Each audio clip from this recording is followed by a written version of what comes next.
Hello, Ken Spriggs here with a quick unboxing and a review of a new kit from Randy Cooper. I refer to him as the master. He is definitely fantastic at creating these kits. It is a very large version of the Ghost Hera Syndulla's ship, but the version from the TV show Ahsoka. And he scratch built the entire ship. It's 22.5 inches long, very long ship, very big. And then he made molds of it and cast it in resin, and he's selling them. And I had purchased one, I had pre-ordered one, and he brought it to Wonderfest for me because I knew he was going to be coming, so I paid for it in advance and just had him bring it with him. Fantastic kit, absolutely wonderfully done, beautiful detail. What I'm going to show you here in a moment, I'll show you the kind of the sheet that he made from his Facebook page on what's included in the cost of it, if you want to pause the frame and look at that. It's also available on his website, or on his probably on a website, but it's also available on his Facebook page, Randy Cooper, and you can contact him there if you're interested in purchasing one. And I also am going to include some shots of his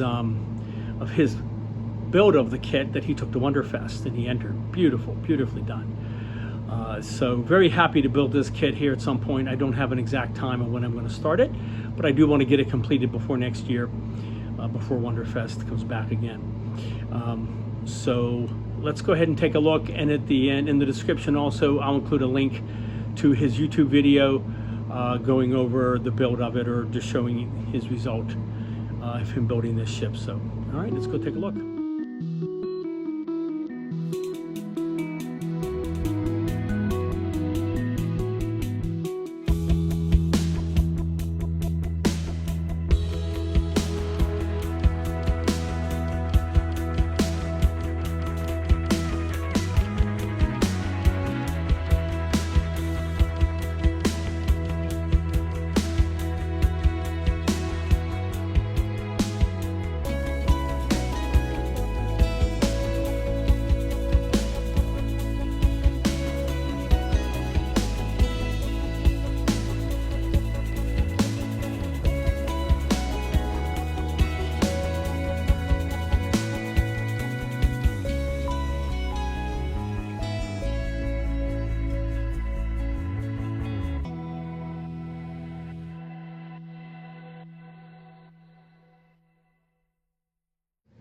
All right, so the ship is very big, as you can see.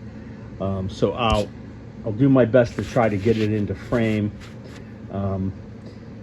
So this is the two halves, the main halves of the ship, obviously. Let me show you this one here. So it's all hollow inside. So definitely some ease of lighting if you wanted to do some fiber optics, which I know Randy did on his a little bit. You have plenty of room in there. There is a support on the inside. This other side has one too. I'm guessing it just gives it support. It slides in there, as you can see on this one.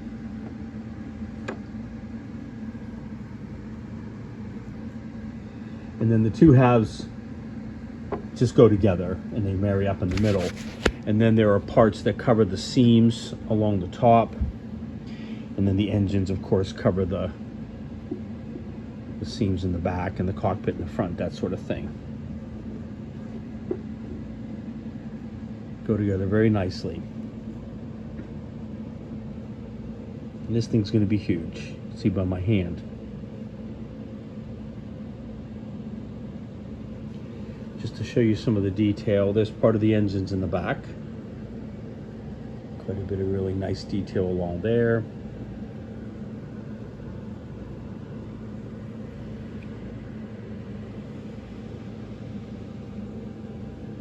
And this of course is just the main surface.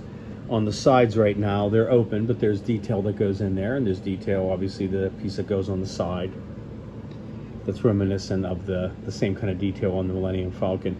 That's why I really like this ship.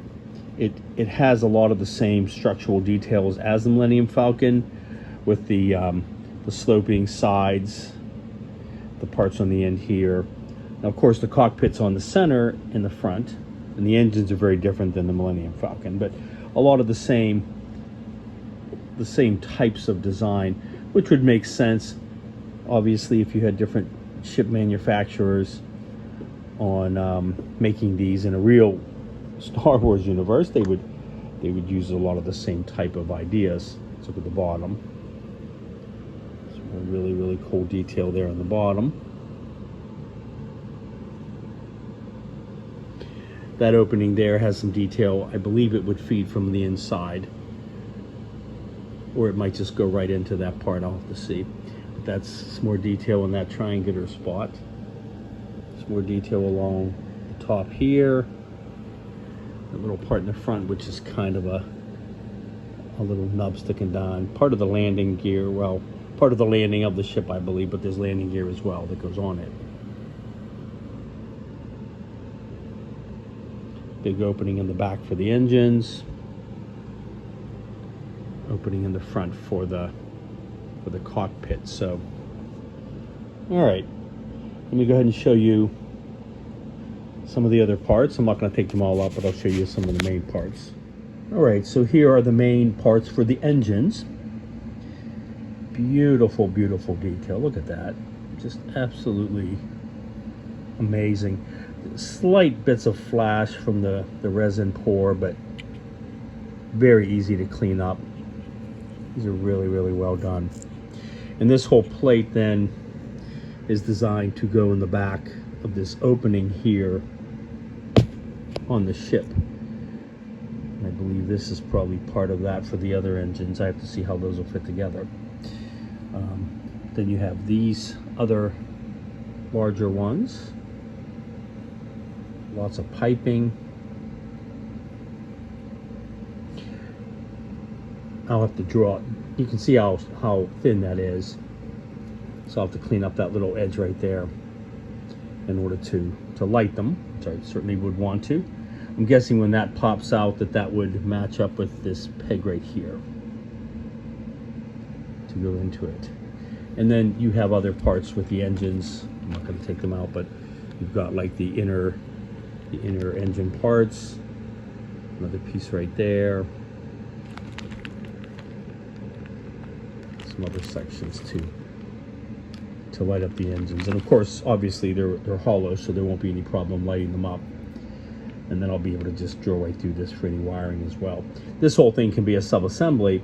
These can be put onto the ship from the outside once I get everything in, and I can just have wiring ready to go. We'll see, but really nicely designed. All right, so I took out just one of each of the parts that go in here. So you have this piece here that obviously I'm gonna have to cut this out. It's very thin. This goes underneath. There's one for each side. This looks a lot bigger than that part there, but that's fine. Probably just a lot of details hidden under there, but really, really incredible detail underneath. Quite beautiful. So that'll feed in from the inside and come up underneath. Then you have these parts here, and there's another set of them. These go into the side panels here, on either side and on the other side. Of course, these end pieces, which go onto here, there's two of them. And then this part here, this is the bottom, this is the top. Once they're together, then this goes over top to hide that seam. And there's other detail to hide the front seam. And there's a little dome bubble that goes in that with some controls, which is really cool. A lot of really nice lighting options. The top dome here lights up, has controls in it. The cockpit does. The shuttle, which I'll show here shortly, all have lighting things. The engines themselves, and that sort of thing. So really, really beautiful kit. Here are some of the landing gear parts. So this little panel here is very thin, so this cuts out, and you can put a landing gear thing here. You have these two here, and then I believe this one right here. So here are a few of them. Also very nice detail in the landing bays for what you're going to see, if you're even going to see it. Quite awesome. Look at that side detail. And here's one of the landing supports, which go onto one of these, which then this is the bottom tread underneath. And you don't have to place them if you don't want to. I believe there are, you either leave the plates or there might be covering plates if you don't want to put the landing gear in as well. And then here are the parts for the cockpit and the gun turret. The gun turret is the bubble on top. And these have clear parts for them, vacuum form. So you can see how thin they are. Just have to be careful to cut this out, but this is thick enough to keep that shape. And then the clear plastic goes inside of that for the top turret. And then you have inside, and that little grill on the bottom, you can see how thin that is. You can light that. He had his lit with a cool looking blue light in there. And then it has the little gunner chair controls go inside of that. These two parts, I'm assuming, are helping you to light it up. That has a door in it. These are cast in a translucent resin. Not sure exactly how these all fit. You also have some yellow resin for the engines to light up. Very cool. And then you have the main cockpit in the front. And the same thing. It's very thin. When he cast it, he had to have something in there to keep it from, to work obviously, to get back out. But these raised parts are definitely substantial enough. You can easily cut that out, clean that up. And there are clear parts for inside of that as well, obviously. For the cockpit, I don't have all the cockpit parts out here, but here's a part of it. The hatch there looks like. Really cool looking door. Really, really awesome. Here's some chairs, some seats, some other little parts.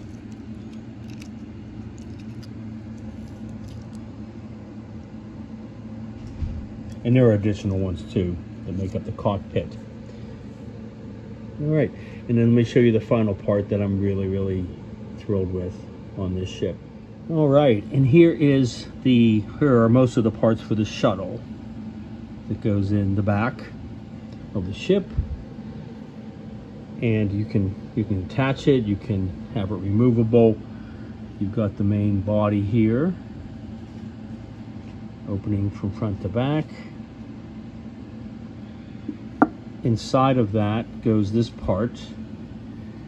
Some very, very delicate and cool looking little metal grating on the floor.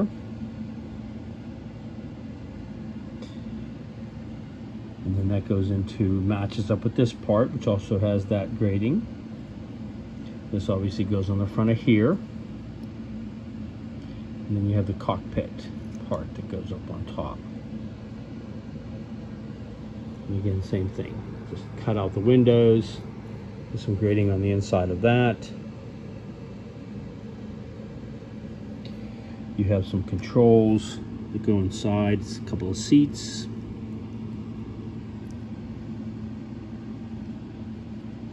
This goes on the back hatch, I believe. Not quite sure how these fit on. As far as the engines, I'll have to look at the instructions and see, but really, really, really awesome. And this can be lit as well. And Randy had his lit for the show. He had it attached onto it. Then you have your clear parts, so you have your parts for the cockpit. You have the dome for the turret on the top. Got a couple of decals. And you have some backlit displays for the controls that go onto there. And then one other part I'll show, here's the base that it comes with. He does sell one other part that goes underneath this that would accommodate batteries or lighting, or wiring, that kind of thing. So you can buy that. It's an extra cost. I think it was like $40 or something like that. It wasn't that much, but you can order that as well. But this base comes with it. So, all right, fantastic, absolutely fantastic model. Very, very large, extremely well done. Definitely kudos to Randy for the excellent job of not only scratch building this, but casting it, making molds, casting it in resin, and just coming up with such a beautiful, beautiful kit. So very excited to build this. I'm not sure when I will begin this, sometime between now and next year for Wonderfest, but definitely a phenomenal kit. Have to figure out a way to display it. All right, highly recommend it. All right, so really love this kit. I don't have any plans at this moment as of yet to when I'm going to build it, but I will be building it in the future before next year's Wonderfest. I actually got the kit from him at Wonderfest. I had ordered it previously. I had pre-ordered it, and I knew he was going to be coming to Wonderfest, so I just had him bring it with him, and he just gave it to me there. Really highly recommend this. As I said, Randy is a master. He's very incredible at creating these things and building a really good model. So definitely well worth the money, the cost for it. So if you're interested, go ahead and check him out. You should be able to just find him on Facebook and send him a message, like a private message, and tell him that you're interested and you're looking to buy this kit. If you go look him up on his main page, he's going to have information about it there as well. So, all right. Well, thank you to all my new subscribers. I do not know yet what I'm going to be working on next, but I will let you know when I do. And if you follow me on Instagram and Facebook, you'll see some posts as well once I decide what I'm going to be doing. All right. Thank you very much.